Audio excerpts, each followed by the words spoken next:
Miranda twirled in front of the mirror in the fitting room of a wedding salon, trying on one wedding dress after another and admiring each one. She felt like a princess from a fairy tale. She had never even dared to dream about such a beautiful dress. The young woman smiled to herself and dreamily thought, "How lucky I am! My Jason is the best. It's really impossible to find anyone like him in a million years. He's rich, an athlete, kind and responsive. Since I was born, I felt I was haunted by an evil fate, but now I am so happy, as if he were an award for everything I have been through." Miranda was an orphan. Her mother didn't die or get sick. Nothing bad happened to her. She gave birth to a daughter and abandoned her, without even looking at her or giving her a name. So right from the maternity hospital, the little girl first ended up in the house for babies, and then in the orphanage. Throughout her childhood, Miranda harbored resentment towards her mother. She couldn't understand why she was even born if she wasn't wanted. How could her mother so callously abandon her own child, never think of her, and live peacefully? Life in the orphanage was certainly not easy for Miranda. She didn't see life beyond those bleak government walls at all. She had to fight with older kids. Sometimes they took her lunch, stole her things, and constantly teased her. Probably Miranda wouldn't have survived alone. She would have broken down. But she had a best friend, Grace. Like Miranda, Grace was also an orphan. Her mother died in a drunken stupor. The girls stuck together, and it was easier to learn and fight back together. They even looked very similar, both with long blonde hair and neat little noses. Many people considered Miranda and Grace sisters. When Grace was 9 years old, she was even wanted to be adopted, but she refused to go to a new family without Miranda. The friends loved to sit on the windowsill, dangling their legs down, and dream that someday they would leave this horrible place, fall in love with handsome princes, and be the happiest. The girls understood each other with half a word. They shared intimate secrets, sorrows and grievances, making life a little easier for both of them. Once, when Miranda was in 7th grade, they were taken to the river to swim. This was a real event for orphanage children who had seen almost nothing beyond the shelter. However, no one warned them that the current was very fast and there were whirlpools. The friends decided to swim to the other side for lilies, which lured them with their beauty, although it was strictly forbidden. Moreover, the girls weren't perfect swimmers, but it seemed to them that the river wasn't that wide and that they could manage it together. In the middle of the river, Miranda suddenly had a cramp in her leg. She started screaming and flailing, panicking heavily, and began to drown. The other children panicked too and didn't know what to do, as many of them couldn't swim at all. While the frightened caregiver jumped into the water and swam to save the girls, Grace also rushed to help. Grace was somehow able to raise Miranda to the surface, and she grabbed onto a log, desperately gasping for air and spitting out water, coughing heavily. But unfortunately, Grace didn't survive. She was carried away by the turbulent current straight into the whirlpool. Grace's body was never found. The loss of her friend became a terrible blow for Miranda. She screamed wildly at her funeral and blamed herself for her death because, in fact, it was. After that tragedy, Miranda was admitted to a psychiatric hospital, where she was treated with strong medications that barely brought her back to herself. She became sad, quiet and thoughtful, and very withdrawn.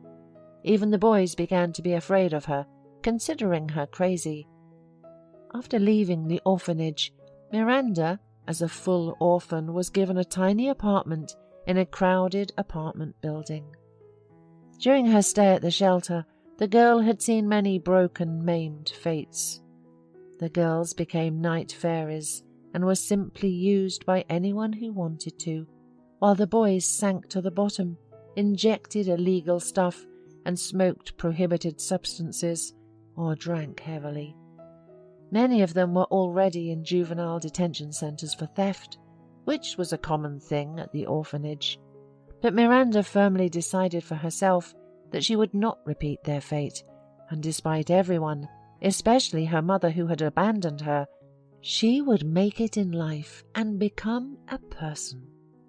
Miranda managed to get a job as a waitress in a small, cosy restaurant.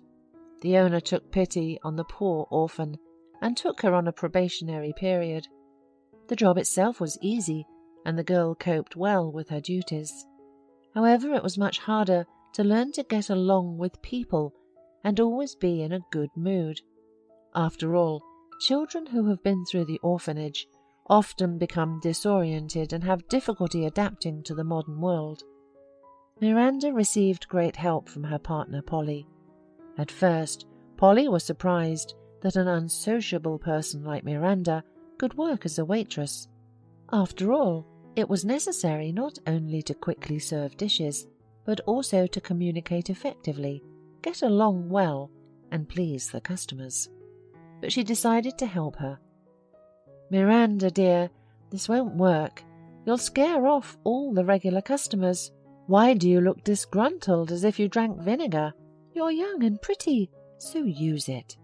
Carry the tray, relax, smile. Think of something good. You'll see, the tips will be bigger and the customers will come more often." The girl sighed sadly.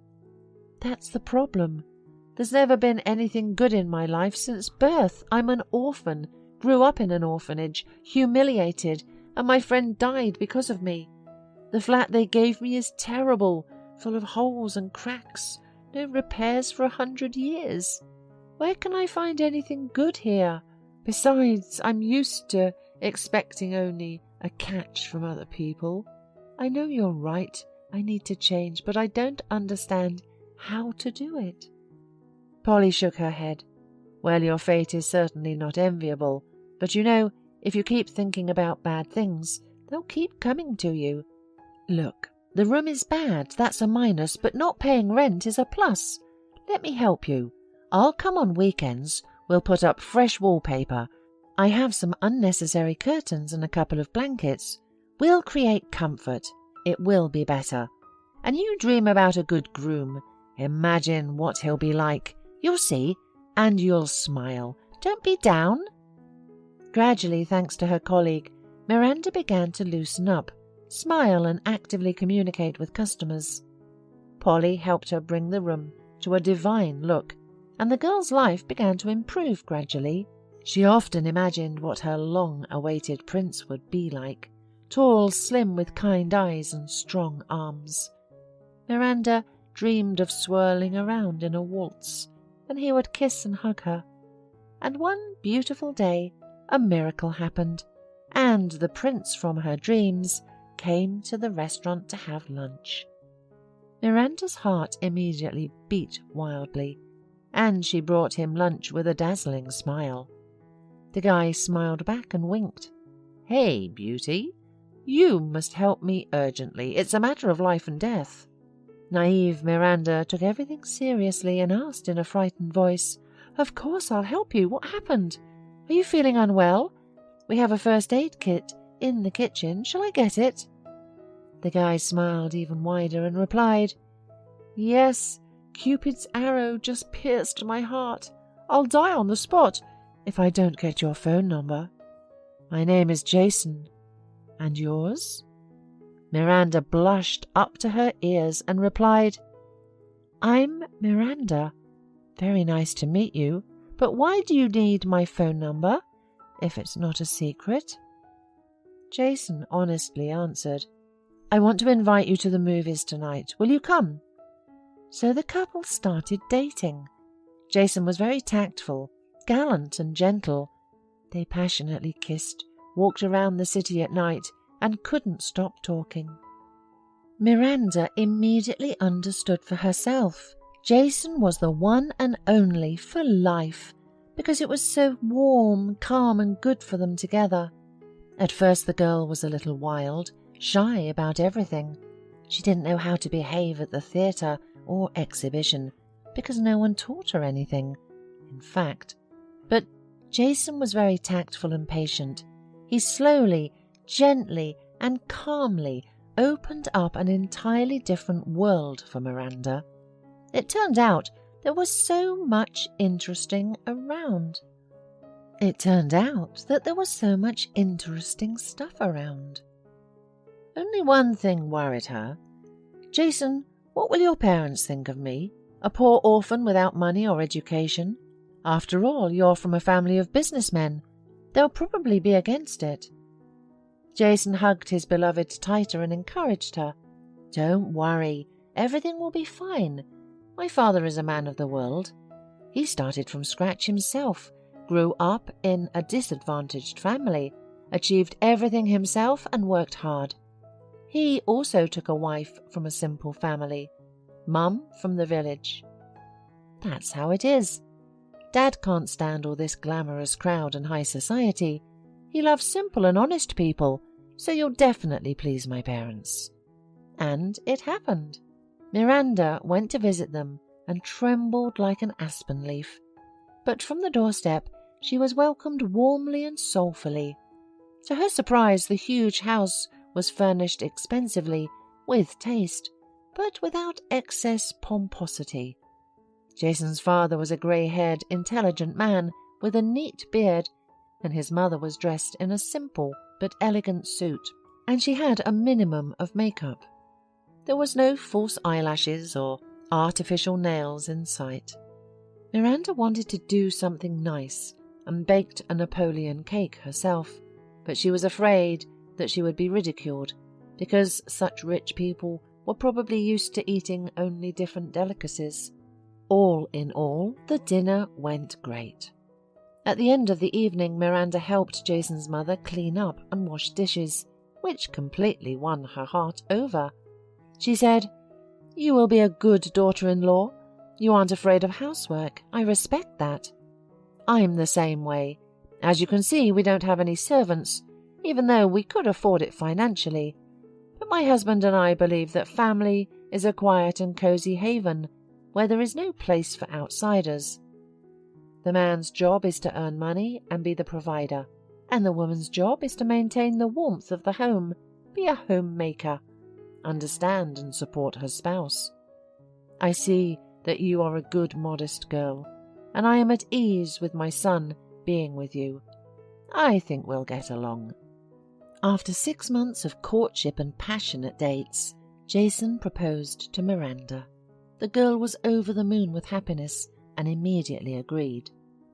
And today was the unforgettable and important day. She was getting married. The newlyweds came out of the church, and a gold wedding ring gleamed on their fingers. They got into a fancy white limousine and were about to leave when suddenly a little girl about 7 years old knocked on the car window. She was so thin and poorly dressed that it brought tears to Miranda's eyes.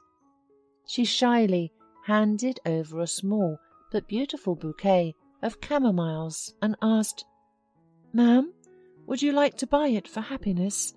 It's not expensive, only $2. Miranda couldn't resist and bought the bouquet, giving the girl the money from her wallet. Suddenly, Miranda noticed her braids. There were special braids, with colourful ribbons, very intricate, beautiful and sophisticated. Only one person in the world could braid hair like that, her drowned friend Grace. No matter how much Miranda tried, she couldn't repeat the braid. How did the little girl have such braids? Miranda jumped out of the limousine and, taking the little girl aside, asked her quietly, "Sweetie, what's your name? Where are your parents? Don't be afraid, my name is Miranda. Maybe I can help you with something." The little girl replied in a frightened voice, "I'm Savannah. I'm 7 years old and I live with my mum. She's very sick right now. She can hardly get up. And there's no Dad. Mum says he's a polar pilot on a distant expedition, but I don't believe it. I think he just left us. I'm selling these bouquets to collect money for my mum's surgery. I really want her to get better. I love her so much. And I live nearby, the house with a yellow roof on the next street. An excited Miranda promised the girl, "You know what? I'll come to visit you in a couple of days. Can I? I'll get to know your mum. Maybe I can help with something." Savannah nodded. "Okay, Miranda, come visit. I'll be waiting for you." Miranda hugged the little girl warmly and returned to her husband in the limousine. Her heart was restless and uneasy. She thought, what if this is my friend's daughter? Maybe she didn't die. Although, how is that even possible? 100 questions and not a single answer yet. A worried Jason asked, "My dear, what happened? What were you talking about with that little one? You don't seem like yourself." Miranda replied with a trembling voice, "It's a long story, everything later. Perhaps there's even a thread leading to my past, but I don't want to think about it today, on our holiday. Let's go have fun, my love." And she gently kissed her husband. But she worried in vain. Her treat was welcomed with joy and eaten with appetite, praising her. It was so important and very pleasant for Miranda. The wedding was a success, followed by an unforgettable wedding night. For a couple of days, Miranda couldn't stay away from her Jason. She was absolutely happy. But as soon as life returned to its normal course, the girl hurried to visit Savannah as promised. With a racing heart, she called and knocked on the door, but no one opened it. A small, cute dog barked in the yard. A neighbour, an elderly woman, came out and explained everything. "Are you looking for Grace? They took her away in an ambulance yesterday. She's really sick, poor thing, in the 3rd City Hospital." Miranda anxiously asked, "And Savannah, her daughter, where is she?" The elderly woman sighed. "Savannah is with me for now, sleeping. Her mother is dying. She has cancer in the final stage. It seems that the girl will be sent to an orphanage. God forbid something happens to Grace. I feel sorry for both of them. It's as if someone cursed them." "And what is Grace's surname? I want to visit her in the hospital," asked Miranda. "Bowles. And if you go to Grace, take these treats from me," said the woman, and brought out a few apples and pastries. Miranda grabbed the bag and rushed to the hospital. All the way she was worried. Lord, everything is coming together. The woman's name is Grace, just like her friend. But the surname is different, probably from her husband. Could it be her? Poor Savannah, fate is so cruel to the little girl. You can't envy her. How much she loves her mother, collecting every penny to make her well again. A pleasant young nurse was sitting in the reception room. Miranda asked with a trembling voice, "Miss, in which room is Grace Bowles? They brought her to you in an ambulance yesterday. I really need to see her." The nurse indifferently said, "She passed away this morning. The doctors tried to resurrect her, but couldn't save her. Accept our condolences. Are you a relative?" Tears streamed down Miranda's face. She cursed herself. "I'm too late. I didn't get to see my friend. I was too busy with myself." Suddenly she had an idea and asked, "Can I at least say goodbye to her? Just for a few minutes, please. She's my childhood friend. There's no one closer. We haven't seen each other for many years." The nurse allowed it. "We haven't taken the body to the morgue yet. You can stay with her for a few minutes, but not too long, or I'll get in trouble. I'll take you there now." Miranda walked behind the nurse, her legs barely holding her up. The body of a woman lay on a stretcher covered with a sheet. She took a deep breath, crossed herself, and resolutely opened the sheet. And she almost screamed in shock. It wasn't Grace, not her friend. An entirely different face, thin lips and nose, entirely different hair. No, this was definitely not Grace, whom she had known since childhood. Miranda covered the body back up and felt some relief, rejoicing that it wasn't her friend lying here. But then she thought of Savannah, of how the little girl had lost her mother today and doesn't even know it yet. What awaits her? A terrible orphanage. There can't be a worse place. The young nurse said quietly, "I'm so sorry. She was so young and now she's gone. We'll send the body to the morgue now, and then you can take care of the funeral. Will you be taking her personal belongings and documents? Nobody can come to see her at all. That's why I'm asking. I don't know whom to give them to." Miranda swallowed hard. "Yes, I'll take everything, and take care of the funeral." They gave her the deceased's belongings, a watch, a locket, and a small note, everything that was left of the person. Miranda opened it with trembling hands and read, "Savannah, my little daughter, I feel awful. I don't know if I'll live until morning. Whatever happens, remember and know I love you more than anything in the world, more than life itself. You're my only family. Promise me that you'll study well, won't be mischievous, and you'll definitely be the happiest for my sake. Kisses, my little bunny. Your beloved Mum." The girl couldn't remember how she got home. She was shaking, trembling, and tears were flowing non-stop, blurring her vision. The blue face of that woman was still in front of her eyes. Poor Savannah. Miranda was worried about how she would tell her husband everything, as she didn't have enough money for the funeral. Would Jason want to deal with this? In essence, Savannah and the mother were complete strangers to them, but she couldn't just stand aside and isolate herself from the girl's problems. Her conscience wouldn't allow it. To distract herself, Miranda started preparing dinner, but everything kept slipping from her hands. The omelette burned, she cut her finger with a knife, and broke a cup. Jason came home late, exhausted and worn out from work that took a lot of time and energy. His wife greeted him tenderly and started feeding him dinner, while still glancing at him and hesitating to start the difficult conversation. But he knew Miranda's character better than anyone else, and immediately understood that something was bothering and saddening her, and he asked first, "My dear, what's wrong with you? You look terrible. I can see that something happened. Don't keep me waiting.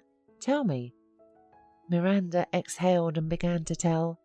"Do you remember that little girl with braids who sold us a bouquet of daisies at the wedding? Well, even then, I almost fainted when I saw the braids on her hair. Only my friend from the orphanage, Grace, knew how to braid like that.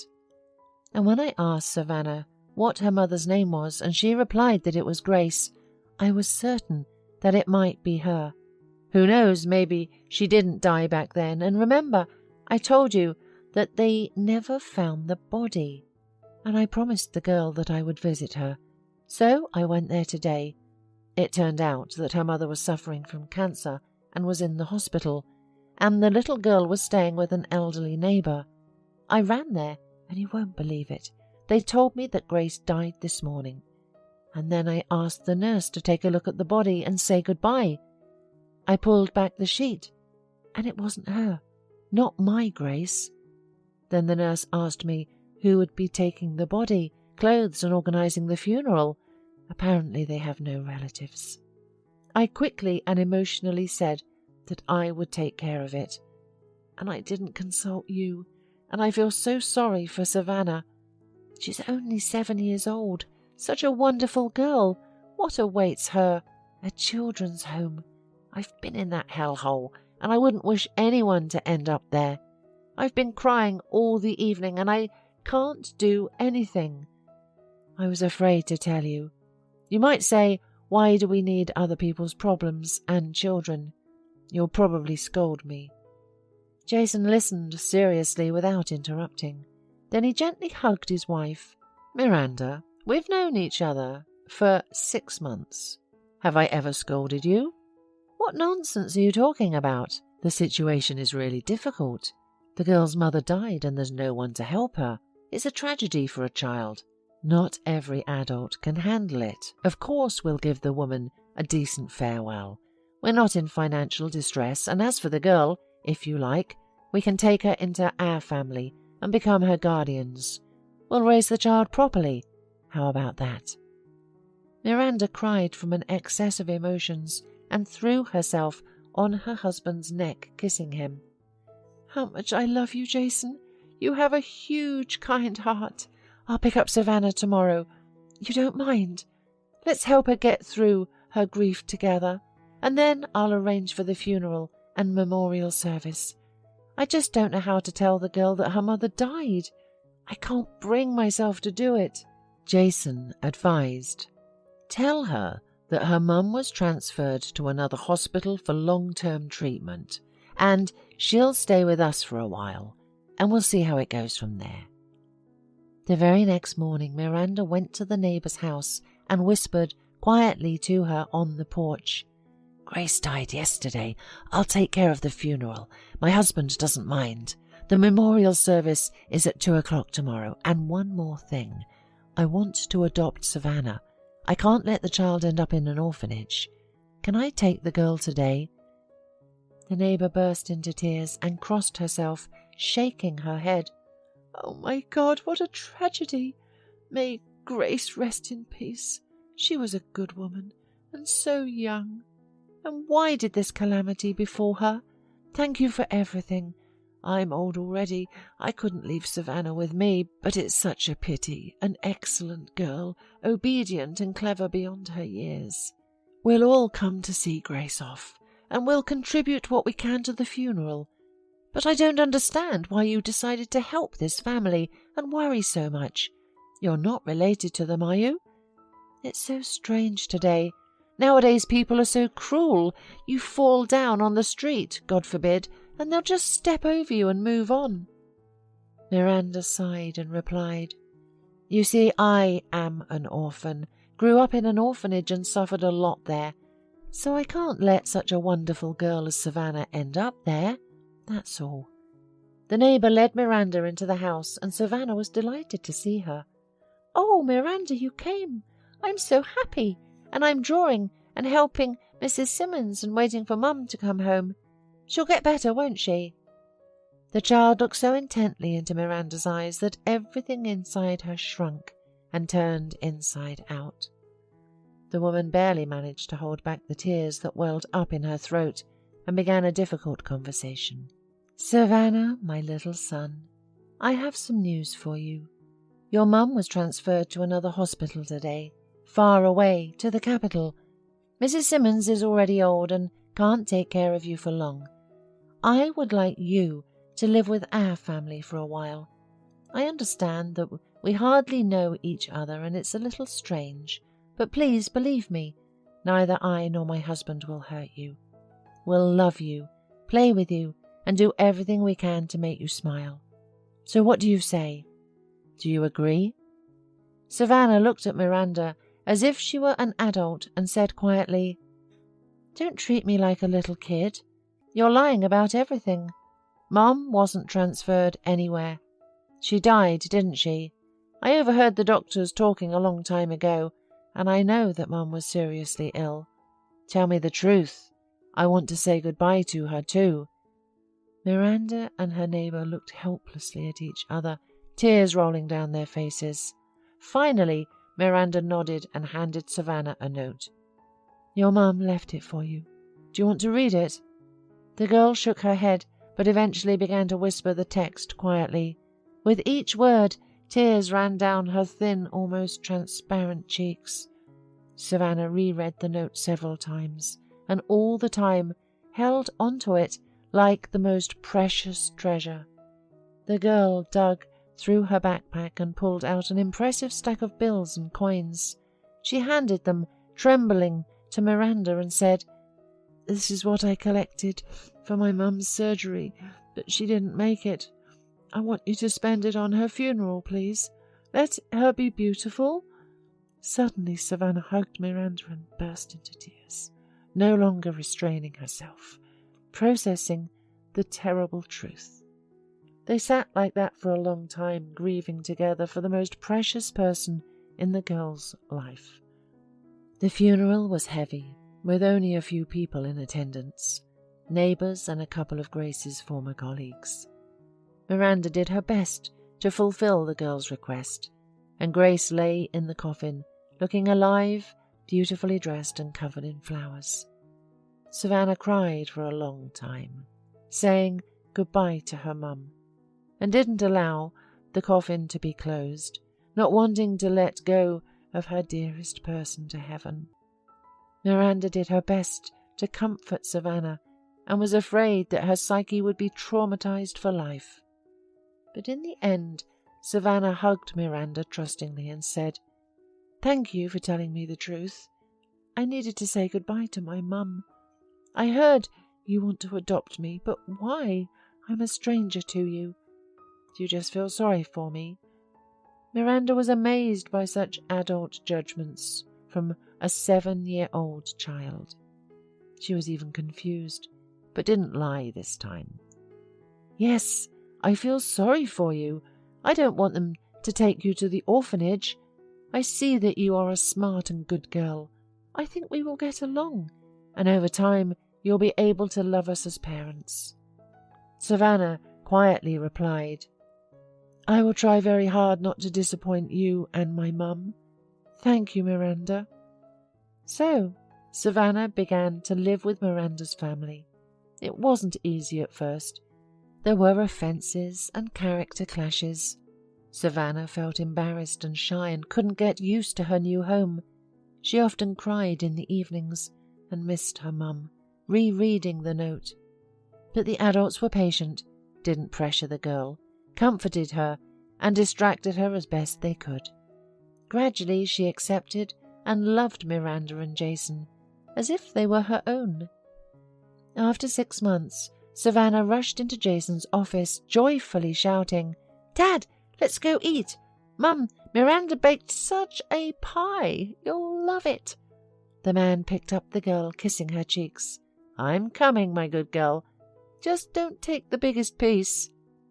Jason never regretted his decision to adopt Savannah. Her arrival made the family complete, and they all took care of her. Jason's parents were also understanding and enjoyed taking care of their new granddaughter, amazed by her independence and mature judgment. Miranda and Savannah often visited the cemetery to visit Grace's grave, where they had placed a gravestone. The child sat for a long time on a bench, looking at the photo of her loved one and remembering various stories from her childhood.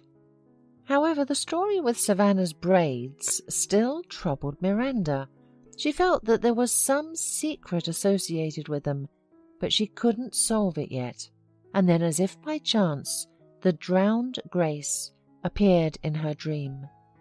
In the dream they sat together on the windowsill, just as they did in childhood, and Grace braided Miranda's hair with the same intricate braiding. Grace said, "Don't worry, my friend. Savannah will tell you where to find me." Miranda woke up in a cold sweat, feeling chills all over her body. The next morning, while getting her daughter ready for school, Miranda asked her cautiously, "Sweetie, did your mum have any friends by any chance? Do you know who taught your mum to braid your hair so beautifully?" The girl nodded her head affirmatively, chewing on a cheese and sausage sandwich. "She had a colleague. Her name was Grace. She taught my mum to make all kinds of beautiful hairstyles. Aunt Grace was nice. She always brought me candy. Where does she live? Have you ever visited her?" Miranda asked. "They put her in jail when I was 6 years old. Aunt Grace worked at a store with my mum, and they said she had stolen a lot of money there," answered the girl. Miranda felt uncomfortable. Did Grace survive and go down the wrong path, resorting to theft? She asked again. "So, did Aunt Grace steal that money? What What did your mother say?" Savannah replied, "Mum said she was not guilty of anything, and the director deliberately accused her. I don't know why, and I never understood it." Miranda's heart sank. She had carried the guilt of Grace's death throughout her childhood and youth, and it was now crucial for her to get to the truth and help her friend if she could. But without Jason's help, she couldn't do it alone. This time, she immediately told her husband everything and asked him for help directly. "I have good acquaintances in the police," Jason replied. "Write me your friend's name, surname, patronymic, year of birth, and maybe he'll check his channels and find out if such a citizen is in jail." Miranda kissed her husband tenderly. "Thank you, dear. You are my magician. I love you."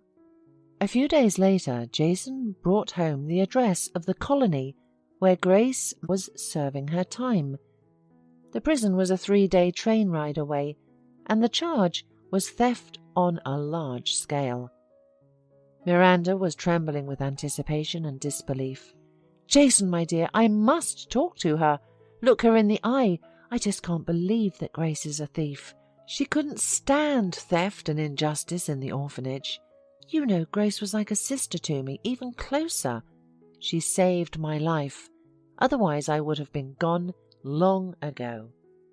Jason kissed his wife on the head and hugged her. "I anticipated this, so acquaintances promised to arrange a meeting. You'll go talk to your friend and find out everything. If she's innocent, we'll help however we can." Miranda squealed with joy. "My darling, thank you for understanding me." 2 weeks later, Miranda entrusted Mrs. Simmons with looking after Savannah during the day, bringing her home from school and feeding her. Meanwhile, she set out to see her dear friend Grace, whom she thought was dead. "You have 2 hours. Time's up," said the guard, and Miranda finally saw her friend. She barely recognized her in this tortured, emaciated, tall woman. Grace's once cheerful blue eyes were now detached and lifeless. But when Grace saw Miranda in front of her, she immediately recognized her, smiled joyfully, and rushed to hug her. For the first 10 minutes, they just cried and hugged, and then they couldn't stop talking. Miranda was in shock. "Grace, my God, I thought you died then. They declared you drowned.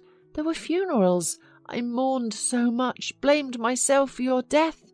How happy I am that you are alive. Tell me everything." Grace sighed and began to tell her story.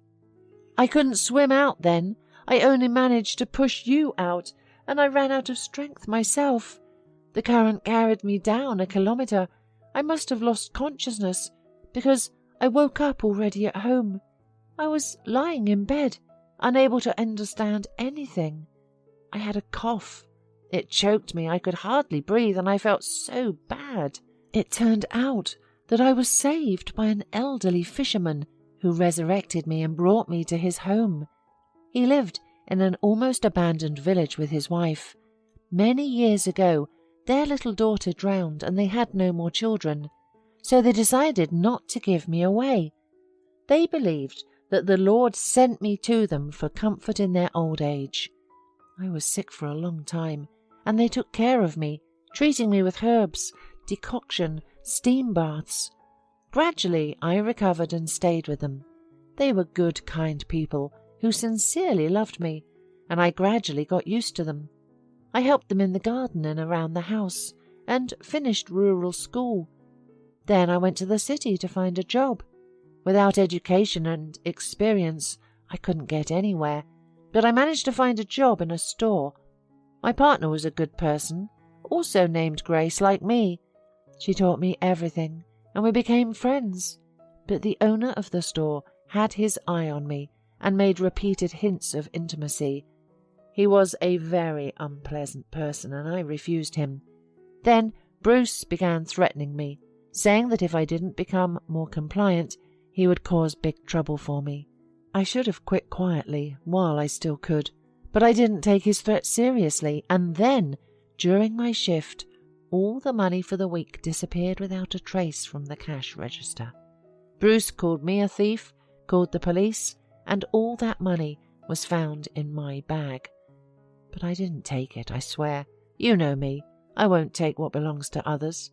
I was sentenced to 2 years in court. It was such a blow to me, such a shame. I was shamelessly slandered. No matter how much I protested my innocence, no one was listening to me.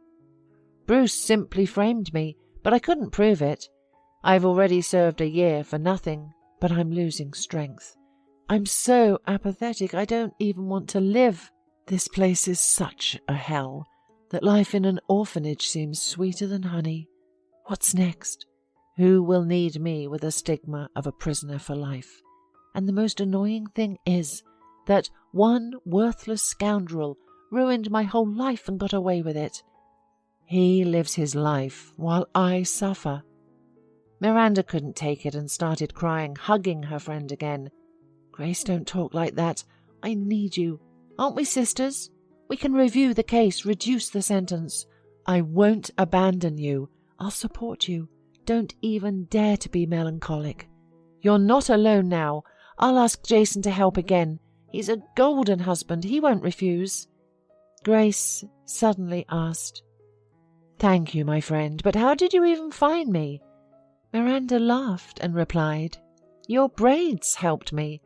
I had just gotten married when a little girl named Savannah sold me a bouquet of daisies. Her mother's name was Grace, and I saw the braiding in her hair. It hit me like a bolt of lightning. Only you could braid like that, no one else. At first, I thought you were her mother, but I was wrong. Unfortunately, the woman died of cancer. I adopted Savannah, but your braids were still bothering me, so I slowly asked the little girl if her mother had any friends, and that's how I found out about you. Savannah told me you worked with her mother in a store, and then you were sent to prison. I never doubted for a minute that you were innocent because I know your character well, and I know that no matter how difficult things get, you wouldn't steal. So I asked my husband through his acquaintances to find out where you were serving your sentence. He understood everything and even arranged a meeting for us." Grace was shocked and burst into tears, saying, "My poor colleague, I feel so sorry for her, such a young and good woman. You are great for not abandoning her daughter. I remember her well. I loved playing with her, and your husband seems to be a good man, since he agreed to raise someone else's child as his own. I am happy for you, Miranda, that your fate turned out well, unlike mine. I'm poor, I don't have love nor a normal life, and it seems like it will never happen." Grace started crying again on her best friend's shoulder. Miranda comforted her. "Come on, what are you talking about? You're still young. When you get out, I'll help you. Everything will be fine, you'll see. You need to believe in good things, and don't think about revenge. Fate will punish that scoundrel. Bruce, anyway, you'll see. Just hold out a little longer, and I'll definitely get you out of here." They said warm goodbyes, and Miranda went home determined to help Grace no matter what. And once again, loyal knight Jason did not disappoint. Grace's case was reviewed, and it turned out that she was not the first person that Bruce had framed. There were other victims who refused to be near the shady businessman. They also managed to find the elderly cleaner who had accidentally seen Bruce putting money in Grace's purse. The elderly woman was afraid of losing her job at the time and kept quiet, but the lawyer managed to persuade her to testify against Bruce, especially since she was already retired and had nothing to lose. After a second hearing, the woman was acquitted and released early, and her conviction was annulled. It was the happiest day in the lives of both girlfriends. Miranda prepared a warm welcome for Grace. Savannah was also thrilled, expressing her love for the guest by showing her collection of Smurfs and talking about her successes at school. Grace was given a huge bath towel and a lavender-scented terry robe by her friend, then taken to the shower and shown her room. The poor woman spent an hour washing away all her troubles and misfortunes in hot water, and could not be happier. When her head touched the silk pillow, the woman immediately fell into a sweet, peaceful sleep. She had never slept like this during her long stay in the walls of the jail. Grace was incredibly grateful to Miranda for finding her, supporting her, bringing her into the family, and welcoming her so warmly. Watching how Miranda and Jason loved and respected each other with Jason, and how easy and cozy their family atmosphere was, Grace sighed dreamily. If only I could meet such a golden man who would love, cherish, and pamper me. Jason took Savannah into his company as a manager and rented a small cozy apartment for her not far from their house. The woman was incredibly grateful to Miranda and her family for their help and support during the most difficult moment of her life. Soon, Grace's personal life improved. At work, she met Stephen, who worked as a programmer in the same office. At first, the guy, like everyone else, kept his distance from Grace, as she was the boss's protégé. But when he came to set up her computer, they got to know each other better. Stephen really liked Grace. She was tall, had pretty blonde hair, and her blue, bottomless eyes were beckoning. But the short, unremarkable, bespectacled Stephen did not impress Grace at all, and she simply became friends with him. They often drank coffee, shared secrets, and chatted about this and that. The guy frequently complimented her and was always ready to help, including with repairs in her apartment and fixing her computer. He hoped that Grace would appreciate his efforts and understand that he liked her madly. However, the girl did not notice Stephen as a potential partner and only saw him as a friend. Several months passed, and Jason, Miranda's husband, had his birthday party at a restaurant with many guests, mostly families and couples. Grace took Stephen with her so as not to be alone. The guy carefully prepared himself, dressed up in a suit and tie, and proudly walked into the restaurant hand in hand with Grace. The woman, on the other hand, was a bit self-conscious, since Stephen was half a head shorter than her, and she hurried to sit down at the table. The fun was in full swing, with Stephen inviting Grace to all the slow dances and courting her with all his might, being gallant and polite. He was simply thrilled with his blue-eyed companion, who looked like a beautiful fairy in a flowing chiffon dress and elegant, high-heeled shoes. Miranda, who was covertly watching all the guests, couldn't resist and approached her friend with a glass of champagne, whispering in her ear, "Congratulations! Do you finally have a suitor? Why do I know nothing about him?" "Who, Stephen?" asked Grace in surprise. "What kind of suitor is he? He's just a friend of mine." Miranda shook her head. "You're wrong, girlfriend. It's obvious that Stephen has a crush on you. Jason told me about him. He's a valuable and promising employee, and he's a good person. So take a closer look, or you'll miss your chance for happiness." They raised their glasses to the birthday boy's health, and Miranda went back to her husband's table. Meanwhile, after her friend's words, Grace took a closer look at Stephen, smiled at him, winked, and pulled him onto the dance floor for a dance. It turned out that he moved excellently, and soon they both became hot and stuffy, so they each drank a glass of mineral water and went outside to breathe some fresh air and cool down a bit. "Wow, Stephen, you're astonishing. You dance so well. I have never had so much fun before," said amazed Grace. The man had already had quite a bit to drink, so he became bold and suddenly pulled Grace towards him and kissed her eagerly. "Not only can I dance well, but I also know how to cook and give massages. So marry me, Grace. I'll be the most faithful and devoted. I can't live without you. You're like an obsession, like a star in the sky. You settled in my heart from the first moment I saw you. Do you not like me at all?" Grace was stunned. Her head was spinning. She didn't even suspect that the man was in love with her. It was incredibly pleasant for her, and she decisively replied, "Kiss me again, otherwise I'm uncertain if I understood everything correctly." Stephen, overjoyed, scooped the girl up in his arms, and they started kissing passionately. Then, to dispel the last doubts, Grace asked a delicate and important question. "What if I tell you that I'm a former inmate? I spent a year in prison for something I didn't do.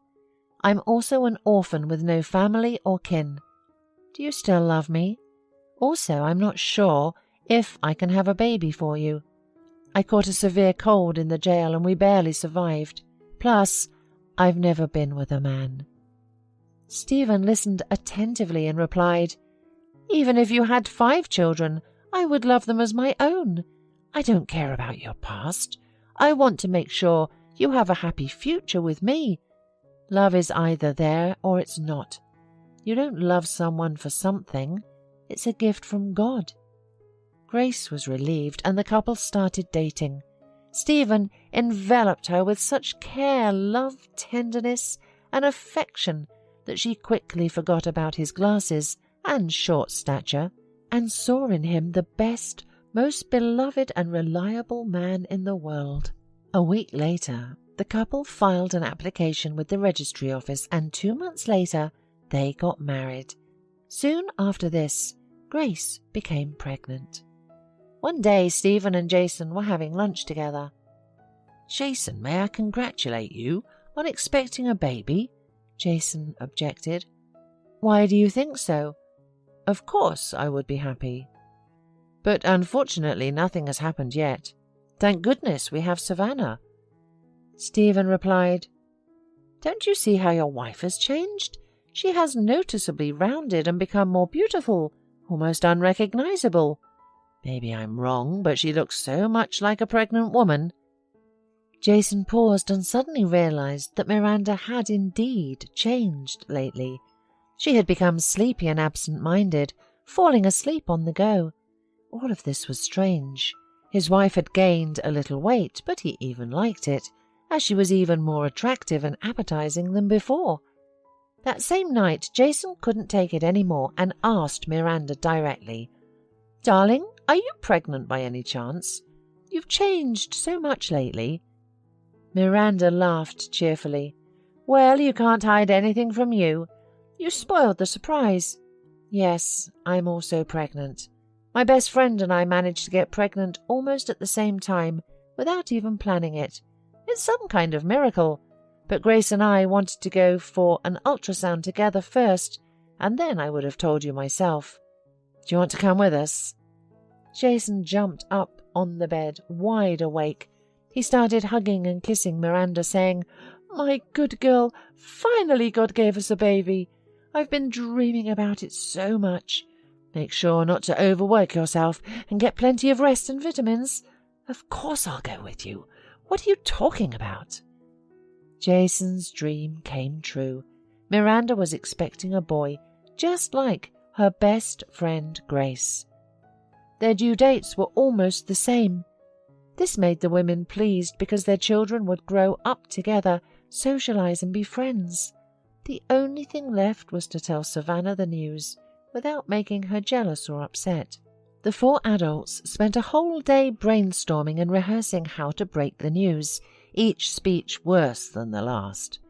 Finally, when the girl came home from school and had lunch, Miranda and Jason took a deep breath and decided to talk to her. "Sweetheart, Daddy and I want to tell you something important. Be honest, would you like to have a little brother or sister? It would be great, right? We could all bathe the baby and play with him. You will always be our beloved daughter. Remember that. We won't love you any less, don't worry." Savannah exhaled and as always responded seriously like an adult. "Well, you're just like little kids. Don't worry so much, I'm not upset. On the contrary, I am happy that I'll be able to play with a real baby doll, not a fake one. Besides, I'm the older sister, so the baby will listen to me. Just don't let him misbehave too much. I know how those boys can be." Jason laughed heartily, picked Savannah up and hugged her. "Oh, our daughter is growing up so smart beyond her years. The baby will have a great role model. I have an important mission for you. Watch over Mummy while I'm not at home. Make sure she doesn't do any heavy lifting. She needs to take care of herself now. And on the weekend, we'll go to the countryside with Grace and Stephen. We'll swim, sunbathe, and grill delicious kebabs. I promised to teach you how to bake potatoes on coals, didn't I?" Savannah shouted, "Hooray!" and started to have fun and run around the room. All her seriousness vanished instantly.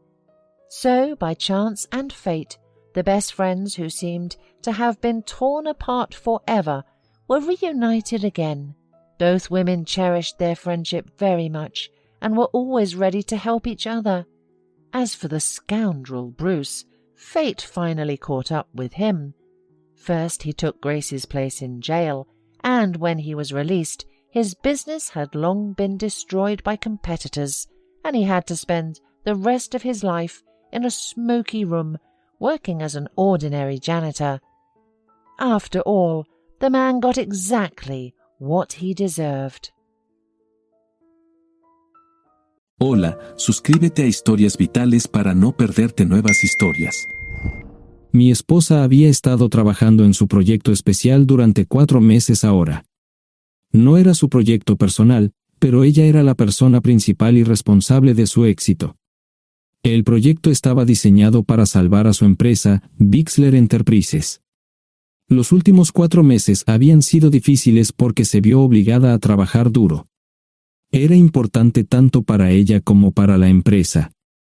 Había una buena posibilidad de que Bixler Enterprises quebrara si el proyecto no se completaba. Sarah tenía una licenciatura de Albrecht y un MBA de Wharton. Era la más inteligente de la familia. Yo empecé a trabajar como mecánico de autos justo después de la secundaria y después de 21 años seguía siendo mecánico de autos. No me importaba porque me gustaba el trabajo y pagaba bien.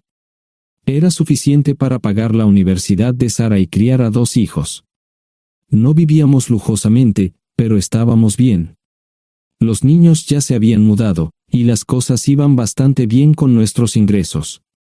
Sarah quedó embarazada 3 meses después de casarnos a la edad de 18 años.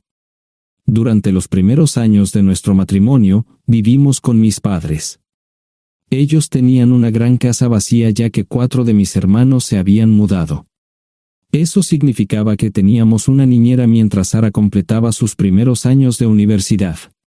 Debido a 2 embarazos, la carrera de 4 años le llevó 6 años completarla. Fue difícil, pero lo logró. Siempre tuve trabajo y nunca me faltó trabajo extra si lo necesitaba. Después de que Sarah se graduó de Wharton, alquilamos nuestro propio lugar. Tuvo ofertas de trabajo de varias empresas grandes, pero todas requerían que nos mudáramos. A mí no me importaba, pero Sarah quería quedarse cerca de casa. Por eso decidió trabajar en Bixler Enterprises. Pagaba bien, pero lo más importante, le daba responsabilidad y la oportunidad de avanzar. Sarah era una empleada trabajadora y dedicada. La presentación es el jueves en el Hotel Thyssen en Filadelfia.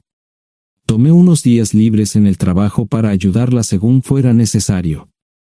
Al final, todo lo que logré fue hacerle algo de comer cuando llegaba a casa.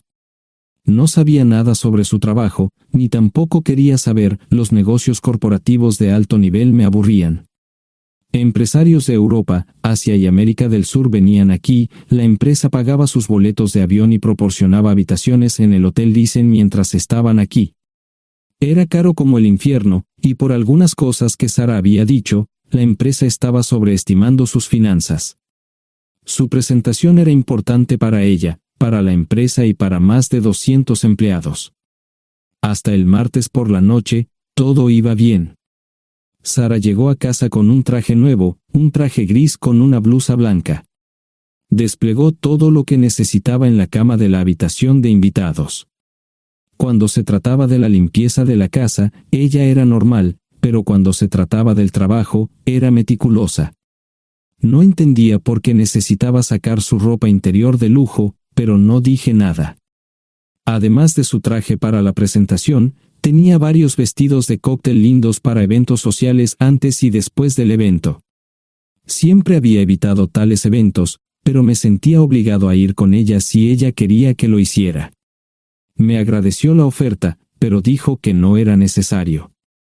Todos los materiales y equipos que necesitaba estaban guardados ordenadamente en el maletero de su Volvo.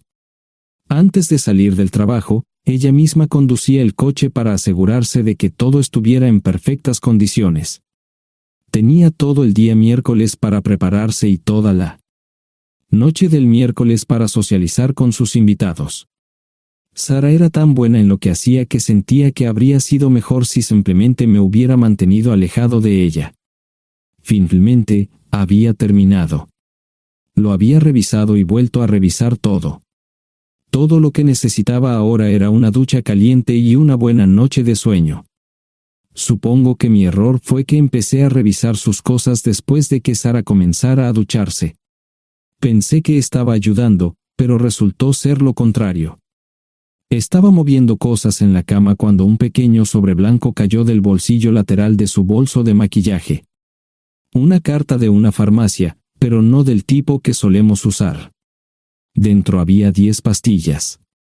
No tenía idea de qué era, Pren, y las instrucciones eran confusas. Si es necesario, tomar una pastilla y luego una segunda pastilla 12 horas después. Pensé que podría ser algo que ella había conseguido para la ansiedad o los nervios, pero las instrucciones no tenían sentido. La receta estaba escrita a su nombre el lunes. Volví a poner el sobre en su lugar mientras ella terminaba de ducharse. Decidí que quería saber más sobre Pren antes de contarle sobre ello. Por supuesto, si lo mencionaba, significaría que estaba revisando sus cosas. Odio los dilemas. Mientras Sara se preparaba para dormir, fui a nuestro ordenador doméstico y busqué. 10 minutos después, me uní a mi esposa bajo las sábanas. Pasé toda la noche despierto, preguntándome por qué mi esposa había recogido una receta para la píldora del día después, especialmente después de que me hicieran una vasectomía hace 10 años. A la mañana siguiente, me levanté temprano, pero no estaba descansado. Di un largo paseo, esperando que despejara mi mente. Me dirigí hacia casa con reticencia, temiendo lo que podría hacer o decir cuando llegara allí. Mi hijo Joe se unió a la Marina después de la escuela secundaria y estaba en su primer año en San Diego. Nuestra hija Gloria se casó con su amor de la infancia el año pasado y acababa de mudarse a Dallas. Eso dejaba solo a Sara y a mí. Echaba de menos a los niños, pero esperaba envejecer con mi esposa. Ella era la única mujer que me había interesado, y ahora todo estaba. Si Sara estaba teniendo una aventura, lo ocultaba bien. Por supuesto, nunca la vigilé. Nunca miré sus correos electrónicos o llamadas telefónicas. No tenía razones para hacerlo. No tenía forma de saber qué estaba haciendo en el trabajo o después del trabajo. Confiaba en ella completamente. Ion, ¿dónde demonios has estado? ¿Quieres huevos o algo? No, solo café. No me sentía con muchas ganas de hablar. ¿Qué pasa, cariño? Solo son 3 días. Puedes venir si quieres, pero te aburrirás como una ostra. No, realmente no quiero ir, pero odio dejarte sola. Me preocupo cuando no estás aquí. Es muy dulce, querido, pero estará bien. No voy a salir del hotel en todo este tiempo. Pasaré la mayor parte del día asegurándome de que la sala de conferencias esté lista, y esta noche tendré una agradable charla con nuestros posibles clientes. Mañana, probablemente ni siquiera tendré la oportunidad de ir al baño. Llegaré a casa lo más temprano posible el viernes. Te prometo un gran fin de semana si sabes a lo que me refiero. Todo eso suena bien, pero no puedes culparme por preocuparme. Soy un mecánico de autos, y tengo una esposa hermosa y exitosa. A veces tengo la sensación de que estás menos interesada en mejorar nuestra situación familiar que en avanzar en tu carrera.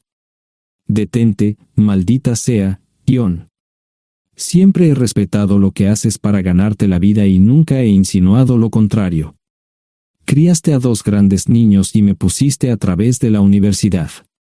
Eres un gran esposo, un gran padre y un buen proveedor, y nunca olvides eso. Terminé mi café mientras ella recogía la mesa. ¿Quieres que te llame? No, no es una buena idea. Tendré el móvil apagado, y voy a apagar el teléfono de la habitación por la noche para poder dormir. Te llamaré siempre que pueda. La ayudé a cargar el coche, era tan meticulosa con eso como con todo lo demás. Trabajando, le llevaría 3 horas llegar al Hotel Lysen. Me quedé en el porche y la vi marcharse. No me molesté en preguntarle por las pastillas. Pasé el resto de la mañana en el porche. No recuerdo haberme preocupado tanto como ahora. Me sentía pequeño e insignificante. Me sentía fuera de mi liga. Era un tipo de pueblo con un trabajo mediocre y una esposa exitosa. Era una combinación equivocada. Debería haberlo notado antes. Me sentía estúpido. El mejor traje que tenía era una chaqueta azul y un par de pantalones. Al menos tenía algunas corbatas, aunque tenían 10 años de antigüedad. Acababa de terminar de vestirme cuando sonó el teléfono fijo. Oye, cariño, solo quería avisarte de que llegué bien. ¿Tuviste un buen viaje? Supongo que el tráfico no estaba demasiado denso. Estuvo bien. Te llamaré esta noche. Ahora tengo que irme. Estoy en la habitación 714, Sara.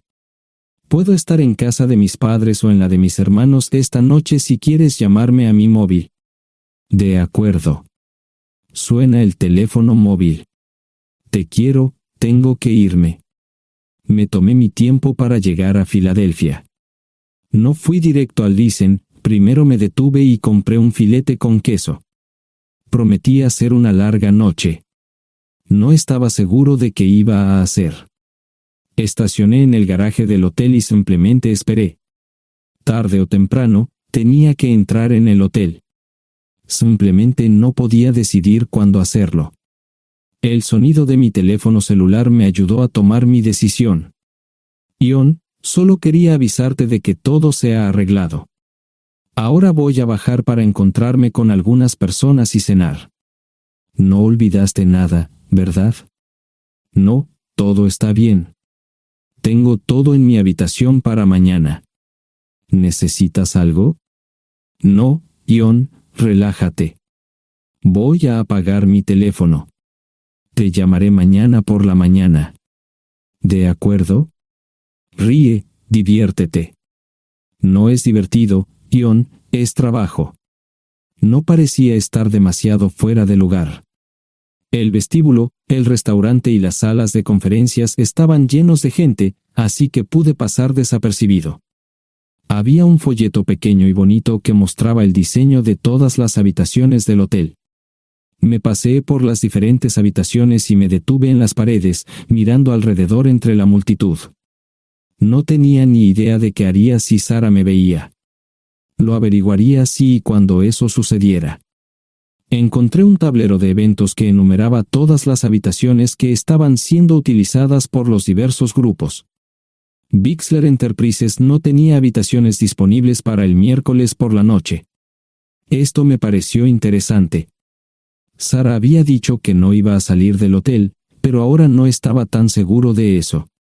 Había 3 comedores, familiar, informal y de alta cocina. A Sara no le gustaba mucho cenar con niños, así que fui primero al comedor informal. Solo me llevó 5 minutos asegurarme de que no estaba allí. Tuve mejor suerte en el salón gourmet, era una acogedora mesita encajada en la esquina, el tipo de mesa que la gente reserva para tener un encuentro privado. Sara llevaba un vestido de cóctel negro con un escote pronunciado y perlas, se veía elegante y su acompañante parecía apreciarlo. Conocía a algunas personas con las que trabajaba Sara, y él no era una de ellas. Me resultaba familiar, pero no había forma de que pudiera recordarlo. Había muchas sillas libres, así que no tuve problemas para cruzar la sala. Había velas y pequeños candelabros de cristal en las mesas. Apagué la mía y le dije al camarero que me molestaba por el glaucoma. Pedí el plato de pollo de siempre y me acomodé. El camarero me sirvió el café por tercera vez. Disculpe, el tipo en la mesa de enfrente me parece muy familiar. ¿Sabes quién es? Sí, ese es Malcolm Eugene Foote. Es miembro del Consejo Municipal, se espera que se postule para el Congreso en los próximos años. ¿Es esa su esposa con él? Es muy bonita. No, esta es la primera vez que la veo. Siempre usa esa mesa para señoras especiales, si me entiende. Simplemente le sonreí y pedí la cuenta. Nunca había visto a Sara tan sensual con un hombre antes. Parecía captar cada palabra que decía, como si fuera Dios o algo así. No estaban haciendo nada inapropiado, pero tampoco era platónico ni profesional. Cuando me fui, estaban terminando su segunda botella de vino. Ahora entendía por qué se había llevado su lencería elegante. Me acomodé en una esquina del vestíbulo para que no me vieran. 10 minutos después, salieron del restaurante. Ella le tomaba la mano mientras caminaban por el vestíbulo hacia el ascensor.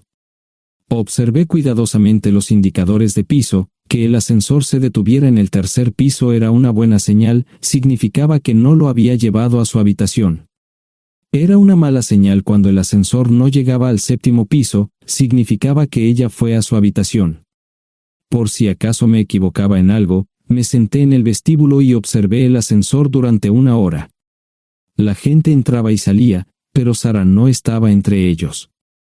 Saqué mi maleta vacía del coche y me dirigí al mostrador de recepción. Aunque podía demostrar que era su esposo, me costó trabajo conseguir una tarjeta llave. Se dieron después de llamar a la habitación, pero nadie respondió. Finalmente, estaba en camino a la habitación 714 con la tarjeta llave. Ni siquiera encendí las luces al principio, simplemente me senté en la oscuridad de la habitación durante más de 1 hora. No fue difícil asegurarme de que no regresara a la habitación.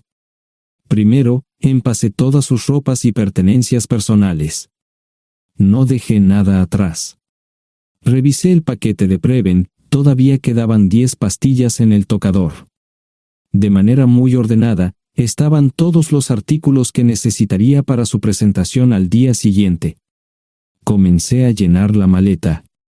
Había 24 carpetas promocionales especialmente encuadernadas y otras 20 carpetas regulares, todas ellas fueron a la maleta. Un proyector digital fue lo siguiente, seguido de una computadora portátil. Tomé su bolso y su celular, que había dejado en la habitación. Todo lo que tenía consigo era un bolso de mano y probablemente un tubo de lápiz labial. Di una vuelta por la habitación tan cuidadosamente como lo hizo ella para asegurarme de no perder nada. Una vez satisfecho, dejé las llaves del coche y mi anillo de bodas en el tocador. Aparte de esos 2 objetos, la habitación estaba completamente vacía. El ascensor se dirigió directamente al estacionamiento, no tuve problemas para llevar 2 maletas, y 20 minutos después, estaba en la autopista rumbo al norte. Pasaban las 3 de la madrugada, no tenía idea de que había pasado tanto tiempo. 1 hora o 2 después, sonó mi teléfono celular, la identificación de llamadas mostraba el número del Listen. ¿Ion? Sí, ¿dónde estás? Estaré en casa pronto. Eso fue todo lo que dije. Hubo silencio en el otro extremo de la línea. Los vendedores tienen un viejo dicho, el primero que habla pierde. Pareció una eternidad antes de que ella hablara. Ion, lo siento. No preguntó nada y simplemente colgó. Apagué mi teléfono, era obvio que había regresado a su habitación.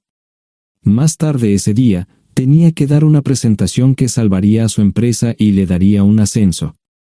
Metí las maletas en el desván del garaje. Sara nunca iba allí y nunca pensó en buscar algo allí. Por supuesto, en este punto, estoy bastante seguro de que no importaba.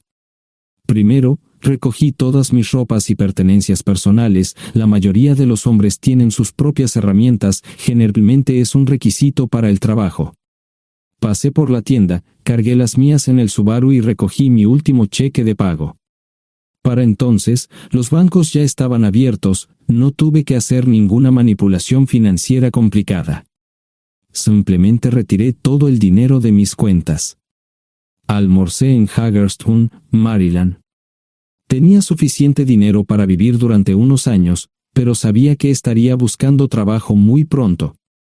Sarah y yo éramos parecidos en eso de que a ambos nos encantaba trabajar. La voy a extrañar. Pasé un par de horas en las cuevas del Uray y alquilé una habitación cerca de Whitewell. No tenía idea de qué iba a hacer. Era sábado, y me encontré sentado en el acuario de Chattanooga, observando la naturaleza que nunca había visto antes. Pasé unas horas simplemente relajándome y decidí que era un buen lugar para estar. Compré un pase anual para el acuario y, para la hora de la cena, tenía un lugar donde quedarme. Era un remolque móvil en el parque, pero estaba amueblado y era económico. No necesitaba mucho. La primera cosa que haría el lunes por la mañana sería conseguir un trabajo. Un buen hombre de mantenimiento siempre puede conseguir un trabajo, especialmente si está dispuesto a trabajar duro.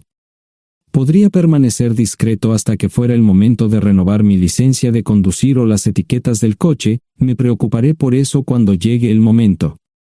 El domingo por la tarde, llamé a Gloria. Me sentí obligado a informarle sobre lo que estaba sucediendo, pero Sarah ya se lo había contado. Fue bastante franca con Gloria sobre lo que había pasado, dijo que había engañado, que la sorprendí, que me fui y que ella perdió su trabajo. Me sentí mal porque ella perdió su trabajo, pero ese era el precio que tenía que pagar. Le pedí a Gloria que le dijera a Josh lo que estaba sucediendo la próxima vez que hablara con él. También le dije que la llamaría aproximadamente una vez al mes para verificar cómo iban las cosas. No le dije dónde estaba. Para el mediodía del día siguiente, tenía un trabajo. En realidad, estaba a poca distancia del parque de remolques, con el Waffle House a mitad de camino. ¿Qué más podría querer un hombre? No sé cómo manejaron el papeleo, pero me estaban pagando $20 por hora sin hacer preguntas. Estaba feliz, y ellos también. Ni siquiera tendría que tocar el dinero que traje conmigo. Unos 2 meses después, Gloria me informó que Sarah se había mudado de la casa y estaba viviendo con sus padres. Gloria no sabía nada más, pero estaba feliz de que estuviera estable y le estuviera yendo bien.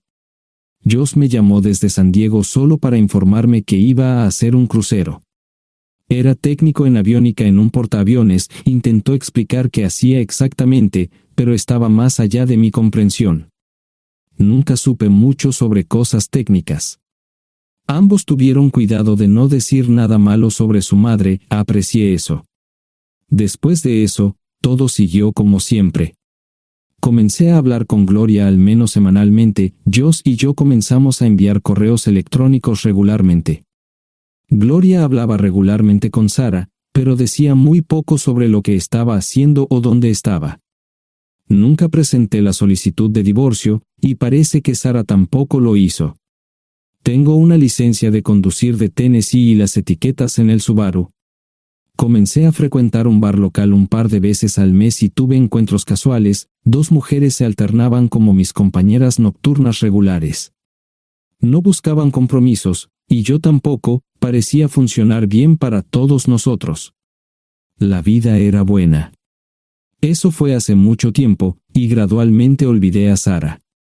Con el tiempo, el Subaru comenzó a darme problemas, había olvidado cuánto tiempo había pasado. Tenía más de 200,000 millas. Estaba reflexionando sobre esto con una jarra de cerveza un día cuando me di cuenta de que habían pasado casi 5 años desde que me fui de casa. Mantuve un contacto cercano con ambos hijos, Gloria ya tenía 2 hijos propios en este momento y quería que los visitara. Josh casi se casó con una mujer tailandesa, pero en el último momento, se negó. Por lo general, trabajaba 6 días a la semana y usaba el domingo para recuperarme del sábado por la noche, no había ninguna buena razón para que alguien llamara a la puerta de mi remolque a las 6 de la mañana de un viernes. Su grosería fue recompensada por un hombre medio desnudo abriendo la puerta. Los calzoncillos del día son repugnantes, y la dama en la puerta, juzgando por la expresión en su rostro, estuvo de acuerdo conmigo. Ella apartó la mirada, pero su compañero no parecía impresionado. Norm habría usado pantalones, pero en un momento como este, los invitados me molestaron. Estamos buscando a John Terrell. No los conozco. Me llamo David Simmons, y esta es mi esposa Mara. Tenemos un problema y esperamos que nos puedas ayudar. Lo siento mucho, no trabajo a altas horas de la noche. Si necesitan algo relacionado con su auto, tendrán que ir a la tienda. Esto provocó varias miradas en blanco y finalmente una respuesta. No tiene nada que ver con tu trabajo, es más un problema personal. ¿Podemos entrar? El interior del remolque lucía desordenado, rara vez tenía invitados, así que rara vez lo limpiaba. Incluso mis novias insistían en que fuéramos a su lugar. Hagan como en su casa, déjenme ponerme los pantalones enseguida. Al entrar en el dormitorio, dejé la puerta abierta solo para mostrarles lo hospitalario que soy. También me puse una camisa. ¿Les gustaría tomar café? Solo tomará unos 10 minutos. Aparté algunas cosas del sofá para que pudieran sentarse. No hubo respuesta a la pregunta del café. Tenemos una hija adoptiva de 4 años y otra de 2 que necesita un trasplante de médula ósea, y esperamos que nos puedas ayudar. Estamos dispuestos a pagarte si es necesario. ¿Con mi médula ósea? No, queremos usarla y estamos dispuestos a compensarte por cualquier inconveniente. Creo que quieren comprarla. Estaba actuando como un listillo, y de repente me di cuenta de ello. Estas personas eran serias, tenían un problema real y estaban buscando ayuda. Lo siento mucho, no quise interrumpir. Por favor, continúen. Nuestra mejor oportunidad de encontrar un donante es un familiar cercano. Eres nuestra mejor esperanza. Mira esto. No quiero ser un grosero, pero creo que se equivocaron de persona. ¿Cuándo nació su hija? Cumplirá 5 años en julio. Marcia Simmons habló por primera vez, y sonó sincera. Odio ser el portador de malas noticias, pero me hice una vasectomía hace 15 años. No hay forma de que pueda ser su padre. ¿Por qué tu nombre estaba en el certificado de nacimiento? No puedo responder eso, tal vez deberían preguntarle a su madre. Esa afirmación fue recibida con silencio. Sentí pena por estas personas, pero no sabía cómo ayudarles. ¿Cuál es el nombre de la madre? Sarah Lise Terrell. No encontraba las palabras. Tal vez no debería haber tomado esas malditas pastillas de ella, por supuesto, entonces esas personas no tendrían una hija en absoluto. Todo lo que pensaba que había superado el dolor, y aquí está de nuevo, viejos recuerdos de mi esposa teniendo relaciones sexuales con ese maldito político de Filadelfia. Estaba empezando a olvidarlo todo, y ahora estaba de vuelta. Maldita sea. Ahora entiendo y pido disculpas por mi grosería e insensibilidad. Haré todo lo que esté en mi poder para ayudarles. En primer lugar, porque no puede Sara hacerse un trasplante de médula ósea. Médicamente, no puede. ¿Por qué no? Es madre, tiene que ser una donante adecuada. O, ella es una donante adecuada, pero está demasiado enferma. Los médicos se negaron siquiera a considerar utilizarla. ¿Enferma de qué? Está muriendo de insuficiencia hepática. Le quedan menos de 6 meses de vida. Esto no tiene sentido. Siempre ha estado perfectamente sana. Además, no creo que un hígado enfermo le impida donar médula ósea. El hospital no aceptará su firma en el formulario de consentimiento. ¿Estás diciendo que hay algo mal en su cabeza? Ambos me miraron en silencio, sabían la respuesta, pero no querían decirlo. En ese momento, no quería que se sintieran aún más incómodos. Hace 10 minutos, no me importaban, pero ahora sentía que tenía que protegerlos y ayudarlos. ¿Cómo sucedió esto? ¿Podría alguno de mis hijos ayudar? Quizás, pero pensamos que eras nuestra mejor esperanza. ¿Por qué no van tras su padre, su verdadero padre? Pensamos que eras tú. No tenemos ni idea de quién más podría ser. Sara no nos dijo nada sobre otro posible padre. De hecho, ella no estaba en condiciones de explicar nada, agregó Mara. Obtuvimos la mayoría de nuestra información de la agencia de adopción. Tuve que preparar café y hacer pis, permítanme un momento. Dejé a mis invitados sentados mientras preparaba el café. Solo tomó unos minutos. Mientras se preparaba, fui al baño, algo que necesitaba hacer urgentemente. Traté de ser discreto, ya había avergonzado lo suficiente a Mara. ¿Dónde viven? En Westchester, Pensilvania. Les haré una oferta. Si les digo quién es el verdadero padre de su hija, deben prometerme que lo perseguirán sin descanso hasta obtener lo que desean. ¿De qué estás hablando? El padre de su hija es un político prominente en Pensilvania. Por supuesto, negará todo y probablemente les proporcionará documentos legales para detener sus esfuerzos. Si acuerdan presionar lo suficiente para que él admita que la niña es suya, podrán avergonzarlo y obligarlo a hacerse un trasplante de médula ósea. Eso es lo que quieren, ¿verdad? Sí, claro, pero ¿cómo hacemos eso?